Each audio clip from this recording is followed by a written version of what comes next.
కార్తీక పురాణం 6వ అధ్యాయం. ఈరోజు ఈ కథను వింటే చాలు, దరిద్రాలన్నీ పోతాయి, అశ్వమేధయాగం చేసిన ఫలితం వస్తుంది. జనక మహారాజుతో వశిష్ఠుల వారు ఇలా చెప్తూ ఉన్నారు. ఓ రాజశ్రేష్ఠుడా, ఏ మానవుడు కార్తీక మాసము నెల రోజులు పరమేశ్వరుడిని శ్రీ మహావిష్ణువును పంచామృత స్నానం చేయించి కస్తూరి కలిపిన మంచి గంధపు నీటితో భక్తిగా పూజిస్తాడో అట్టి వానికి అశ్వమేధ యాగము చేసినంత పుణ్యము దక్కును.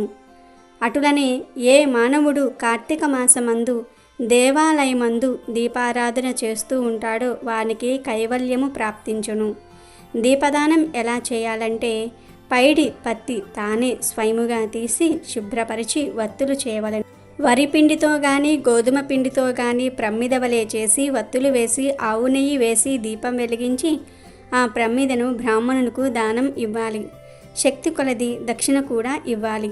ఈ ప్రకారంగా కార్తీక మాసమందు ప్రతిదినము చేసి ఆఖరు రోజున వెండితో ప్రమ్మిదను చేయించి బంగారముతో వత్తిని చేయించి ఆవు నెయ్యి నిండుగా పోసి గోధుమ పిండితో ప్రమ్మిదను చేసి ఆవు నెయ్యి పోసి దీపం వెలిగించి ఈ నెల రోజులు దానము చేసిన బ్రాహ్మణుడికే ఇది కూడా దానమిచ్చిన ఎడల సకల ఐశ్వర్యములు కలుగుటమే కాక మోక్షప్రాప్తి కలుగును. దీపదానం చెయ్యువారు ఇట్లు చేయవలెను అని వశిష్ఠుల వారు చెప్పినారు. దీపదానము చెయ్యువారు ఈ విధంగా చేయవలెను. సర్వజ్ఞానప్రదం దివ్యం సర్వసంపత్ సుఖవహం దీపదానం ప్రదాస్యామి శాంతిరస్తు సదా మమ అని స్తోత్రం చేసి దీపదానం చేయవలెను. దీని అర్థమేమనగా, అన్ని విధముల జ్ఞానం కలగజేయునదియు సకల సంపదలు ఇచ్చినది అయినా ఈ దీపదానము చేయుచూ ఉన్నాను, నాకు శాంతి కలుగుగాక అని అర్థము. ఈ విధంగా దీపదానము చేసిన తర్వాత బ్రాహ్మణ సమారాధన చేయవలెను. శక్తి లేని ఎడల 10 మంది బ్రాహ్మణులకైనను సరే భోజనం పెట్టి దక్షిణ తాంబూలలు ఇవ్వాలి. ఈ విధంగా పురుషులు కానీ స్త్రీలు కానీ ఏ ఒక్కరు చేసినను సిరి సంపదలు, విద్యా అభివృద్ధి, ఆయువృద్ధి కలిగి సుఖముగా జీవిస్తారు. దీనిని గురించి ఒక ఇతిహాసం కలదు, దానిని వివరించెదను, ఆలకింపుము అని వశిష్ఠుడు జనకుడితో ఇట్లు చెప్పసాగెను. లుబ్ధ వితంతువు స్వర్గము కేగుట. రాజా, ద్రావిడ దేశంలో అనాథ అయిన ఒక వితంతువు ఉండేది. వెనుక ముందు ఎవ్వరూ లేను ఆమె ఎప్పుడు చూసినా ఏదో ఒక పని చేసుకుంటూ ఉండేది. ఎవరు ఏది ఇచ్చినా వాటిని అమ్మేసి డబ్బుగా మార్చుకుంటూ ఉండేది. తాను కష్టపడి సంపాదించిన సొమ్మును, ఇతరులను యాచించగా వచ్చిన సొమ్మును ఆమె చాలా జాగ్రత్త చేసేది. ఉన్నది తాను ఒక్కతే అయినా ఆమె రుచికరమైనవి వండుకోవటం మానేసి డబ్బు ఖర్చు అవుతుందని సాధ్యమైనంత వరకు ఇతర కుటుంబాలపై ఆధారపడుతూ రోజులు గడుపుతూ ఉండేది. ఎంతసేపు డబ్బు ధ్యాసలో ఉండటం వలన ఆమె ఎప్పుడూ కూడా భగవంతుడి నామస్మరణ కూడా చేయలేదు. ఎక్కడా కాసేపు కూర్చొని పురాణ కథలు వినేది కాదు. అందువలన భక్తి, భగవంతుడు అనేవి ఆమెకు పరిచయం లేనివిగా అయిపోయాయి. ఆ వితంతువు ధోరణి ఒక బ్రాహ్మణుడు గమనిస్తాడు. పూర్వజన్మలో చేసిన పాపాల కారణంగానే ఆమె ఈ రోజున నా అనేవారు లేక అనేక కష్టాలు అనుభవిస్తుంది. ఇప్పుడు కూడా ఆమె ఇలా భగవంతుడికి దూరంగా బ్రతకటం వలన వచ్చే జన్మలోనూ మళ్ళీ ఇలాంటి కష్టాలనే పడుతూ ఉండవలసి వస్తుంది. అందువలన ఆమెను సరైన దారిలో పెట్టాలని ఆ బ్రాహ్మణుడు నిర్ణయించుకుంటాడు. ఒక రోజున ఆమెను పిలిచి ఆమెతో ఒక విషయం చెప్పాలనుకుంటున్నానని అంటాడు. అయిష్టంగా అయోమయంగా ఆమె ఆయనకు కాస్త దూరంలో కూర్చుంటుంది. జీవితం నీటి బుడగ లాంటిది. ఎప్పుడు ఇది చిట్లు పోతుందో ఎవరికీ తెలియదు. ఈలోగా సంపదలు శాశ్వతం. ఆ సంపదే కాపాడుతుందని అనుకోవటం అమాయకత్వం.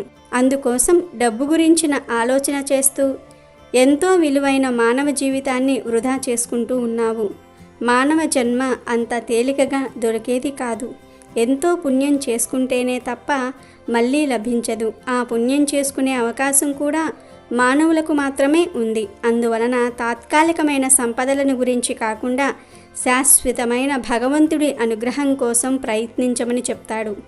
బ్రాహ్మణుడు చెప్పిన మాటలు ఆ వితంతువు మనసుపై ప్రభావం చూపుతాయి. ఇంతవరకు ఎప్పుడూ కూడా భగవంతుడి గురించిన ఆలోచన చేయలేదు.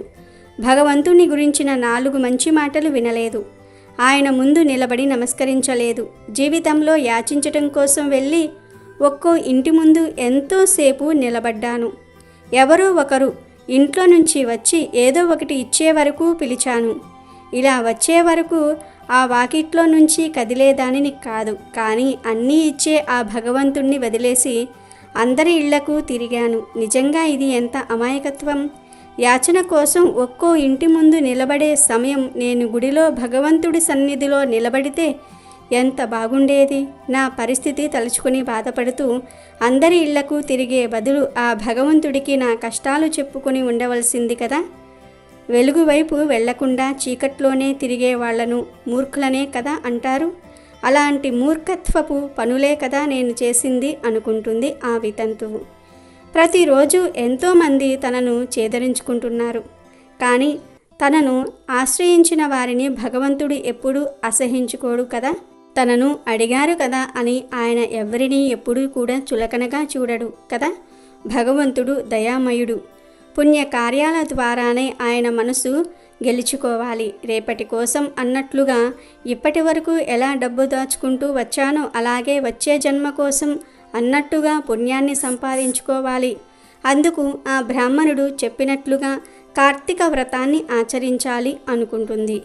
కార్తీక మాసంలో ఆమె కార్తీక వ్రతాన్ని ఆచరించడానికి అన్ని రకాల ఏర్పాట్లు చేసుకుంటుంది. అలా సూర్యోదయానికి ముందు నదీ స్నానం చేసి దైవతార్చన చేసి శివకేశవులను ఆరాధించసాగింది. తన శక్తి కొలది దానం చేయటం మొదలుపెట్టింది. దేవాలయాలలో దీపాలు వెలిగించటమే కాకుండా బ్రాహ్మణులకు దీపదానాలు ఇచ్చింది. పురాణ శ్రవణం చేయసాగింది. అలా చేయటం వలన ఆమె పాపాలు నశించి శివలోకానికి చేరుకుంటుంది. కావున కార్తీక మాస వ్రతములో అంత మహత్యమున్నది అని జనకుడికి వశిష్ఠ మహర్షి చెప్తాడు. ఇదే స్కాంద పురాణంలోని వశిష్ఠ మహర్షి చెప్పిన కార్తీక మహత్యంలోని 6వ అధ్యాయం సమాప్తి.